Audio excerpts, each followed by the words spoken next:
সেদিন ট্রেনে করে অফিস ফেরত দেখছিলাম জানালার ধারে বসা হলুদ চুড়িদার পরা মেয়েটিকে।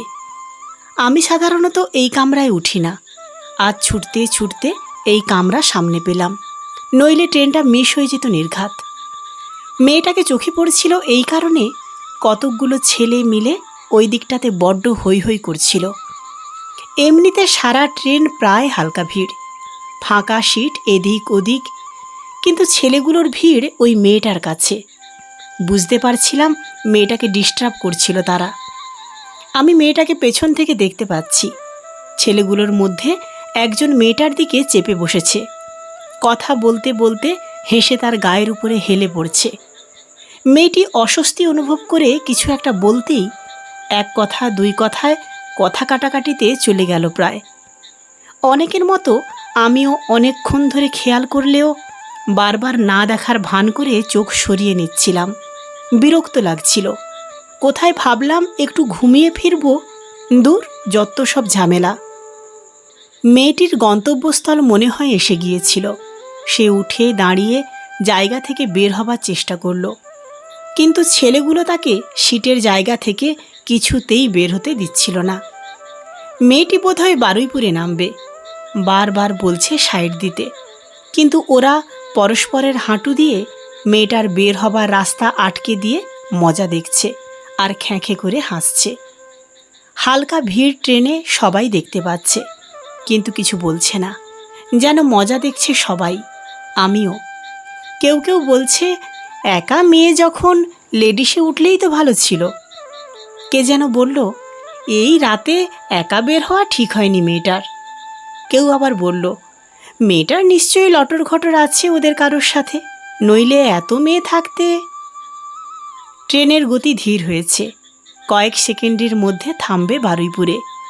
মেয়েটা শেষ পর্যন্ত মরিয়া হয়ে তার যতদূর সম্ভব হিল জুতো দিয়ে ছেলেগুলোর পা মারিয়ে দিয়ে বেরিয়ে এলো ওখান থেকে।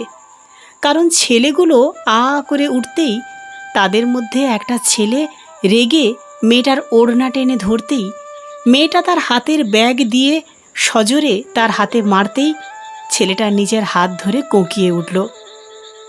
এবারে ট্রেনের অনেকে সিনেমা দেখছে ভাব করে বলল মেয়েটার কি সাহস। হ্যাঁ, মেয়েটার সাহস দেখে অবাক হয়েছিলাম আমিও, কিন্তু দর্শকের ভূমিকাতেই সন্তুষ্ট ছিলাম আমি। ট্রেনটা স্টেশন ছেড়ে দেবে বুঝে মেয়েটা প্রায় দৌড়ে নেমে গেল ট্রেন থেকে।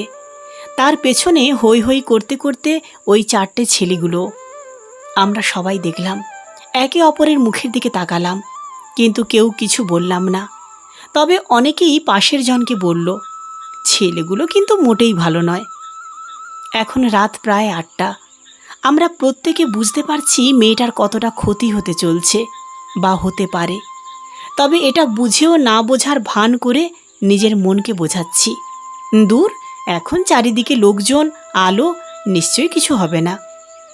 এটা ভেবে নিজের বিবেককে তখনই শান্ত করলাম। এটা আমি প্রায় করি।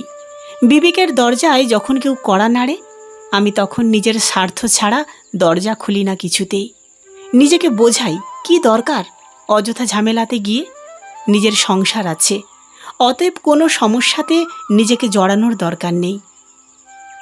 দেখো আর না দেখার ভান করে পাশ কাটিয়ে চলে যাওয়াই ভালো, নইলে কিভাবে ফেঁসে যাব তার ঠিক নেই।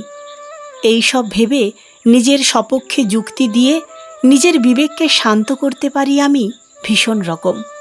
এখানেও তাই করলাম। তাই কিছুক্ষণের মধ্যে আমি আবার নিশ্চিন্ত মনে ঘুমানোয় মন দিতে পারলাম। কারণ আমার গন্তব্যস্থলে পৌঁছাতে এখনও 45 মিনিট বাকি। এই আয়েসের সময়টুকু নষ্ট করতে চাই না কিছুতেই। দিন 2 পরে সন্ধ্যের সময় টিভির সামনে বসে খবর দেখছি। একটা খবরে চোখ আটকে গেল। বারুইপুরের অন্তর্গত চকবেড়িয়ার জলাজমিতে একটা মেয়ের লাশ পাওয়া গিয়েছে। পরনে ছিন্ন ভিন্ন হলুদ সালোয়ার কামিজ। গণধর্ষণের শিকার মেয়েটি। ভুরু কুঁচকে সোজা হয়ে বসলাম আমি। মুহূর্তে কপালে বিন্দু বিন্দু ঘাম ফুটে উঠল আমার। ঠিক এই সময় গিন্নি বেজার মুখে এসে বলল 8টা বাজে, মেয়ে বাড়ি ফেরেনি এখনো। আমি খবর থেকে মুখ তুলে কিছুক্ষণ শূন্য দৃষ্টিতে তাকিয়ে রইলাম গিন্নির দিকে। মাথার মধ্যেটা কেমন যেন ফাঁকা লাগছে। অথচ রিনির 7:30টার মধ্যে বাড়ি চলে আসার কথা।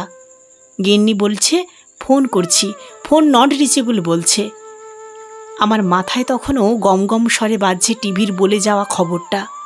মেয়েটির পরনে হলুদ চুড়িদার। গিন্নি আমার দিকে তাকিয়ে ধমক দিল প্রায়। বলছি, অমন হাঁ করে দেখছো কি? স্যারকে ফোন করো না একবার। হ্যাঁ হ্যাঁ বলে বুক পকেট থেকে কোনো রকমে ফোনটা বের করলাম। কাঁপা হাতে কেমিস্ট্রির স্যারকে ফোন করতে স্যার বললেন, রিনি তো বেরিয়ে গেছে সন্ধে 7টায়। তারপরে আমাকে আশ্বাস দিয়ে বললেন, চিন্তা করবেন না, এখন সন্ধ্যের সময়, চারিদিকে আলো, লোকজন, নিশ্চয়ই বন্ধুদের সাথে গল্পগুজব করে যেতে একটু দেরি হচ্ছে। ও ঠিক পৌঁছে যাবে। বাড়ি ফিরলে একটা ফোন করে দেবেন আমায়, কেমন? চকিতে ট্রেনের ঘটনাটা সামনে ভেসে উঠল।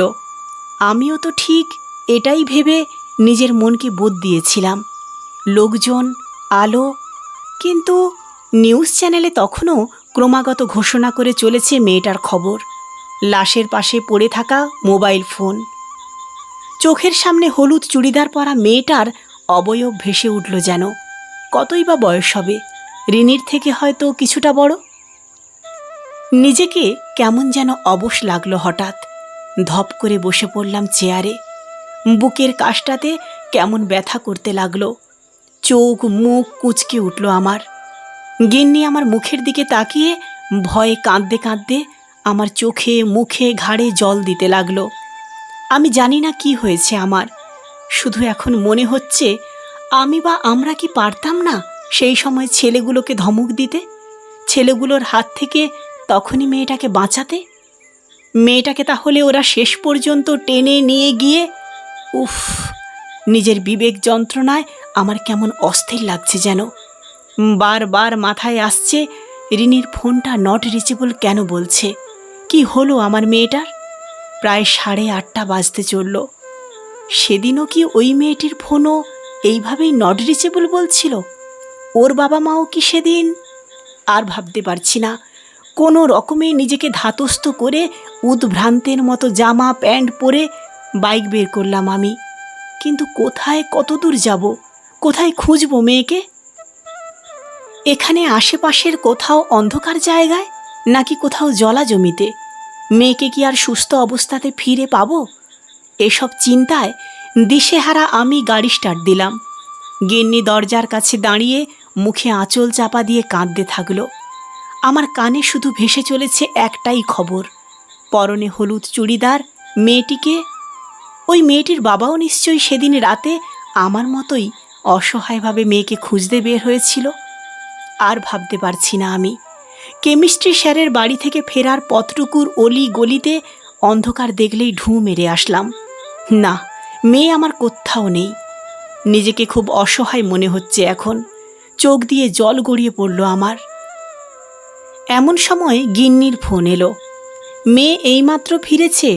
ওরা বন্ধুরা মিলে স্টেশনে বুক স্টলে বই কিনতে গিয়েছিল, তাই দেরি। ফোন নট রিচেবল কেন? দিনের বেলা বই কিনতে যেতে কি হয়েছে? বাড়িতে দেরি হওয়ায় খবর দেয়নি কেন? এখন এসব ভাববার আগে আমার মেয়েটা সুস্থ সবল যে বাড়ি ফিরেছে সেটা ভেবেই বুক থেকে একটা হালকা পাথর যেন নেমে গেল। দ্রুত বাড়ি ফিরলাম। 2 দিন ছুটি নিয়েছিলাম। শরীর মন কিছুই ভালো ছিল না। এই কয়দিন নিজের মনের সাথে লড়াই করে গেছি ক্রমাগত। সব সয়ে আসা আমার মনটা কেমন যেন ভোঁতা হয়ে গিয়েছিল। নিজেকে বড্ড অপরাধী মনে হয়েছে প্রতি মুহূর্তে। প্রতি মুহূর্তে মেয়েটির মৃত্যুর জন্যে আমি নিজেকে পরোক্ষভাবে দায়ী করেছি। কয়েক রাত বিবেক যন্ত্রণাতে ঘুমাতে পারিনি আমি। তাই ঠিক করেছি আজকের পর থেকে আর চুপচাপ নয়। এমন অন্যায় দেখলে একবার অন্তত হেই বলে চিৎকার করে উঠব। আমাকে দেখে নিশ্চয়ই অনেকেই সাহস পাবেন। আজও অফিস ফেরত ট্রেন ধরেছি। ইচ্ছে করেই ওই কামরায় উঠলাম। চোরের মতো আর চোখে তাকিয়ে দেখলাম জানালার ধারের সিটটাতে আজ অন্য একটা মেয়ে বসে, জিন্স টপ পরে। বুকটা কেমন করে উঠল আমার। এমন সময় গড়িয়া আসতেই ট্রেনে ফিসফিস করে উঠল কয়েকজন। এই যে সেই মেয়েটা। চমকে উঠলাম। সেই দিনের মেয়েটি আজ নীল রঙের চুড়িদারে। আমার পাশের দাদা হঠাৎ বলে উঠল, সেদিন মেয়েটা স্টেশন থেকে নেমে যা পিটিয়েছিল না ছেলে চারটাকে, তারপরে আরও একটা ছেলে মেয়েটার সাথে মিলে গিয়ে আচ্ছা মার মেরেছে। আমি দাঁড়িয়ে দাঁড়িয়ে দেখলাম শুধু। খুব ইচ্ছে হচ্ছিল যে আমিও 2-4 ঘা দিই। লোকটার মুখে প্রসন্ন হাসি। মাথা নিচু করে বুঝলাম সেদিনের মতো নিজের ঘুমন্ত বিবেকের দরজায় এইভাবে মাঝে মাঝে সবারই কড়া নাড়িয়ে দেওয়ার দরকার, নইলে তাকে জাগানোর আর বুঝি উপায় নেই। কলমে ঝুম্পা মণ্ডল, পাঠে আমি সুদীপ্তা। বর্তমান সময়ে এই ধরনের বাস্তব ঘটনা প্রায়ই ঘটে চলেছে। তার উদাহরণস্বরূপ আরজিকর হসপিটালের ঘটনা। লেখিকাকে অসংখ্য ধন্যবাদ জানাই আন্তরিকভাবে। আমি সুদীপ্তা। গল্প পাঠটি আপনাদের কেমন লাগলো অবশ্যই কমেন্টস করে জানাবেন। যদি গল্প পাঠটি আর লেখাটি আপনাদের ভালো লেগে থাকে তাহলে লাইক, কমেন্টস এবং শেয়ার করতে ভুলবেন না। ধন্যবাদ।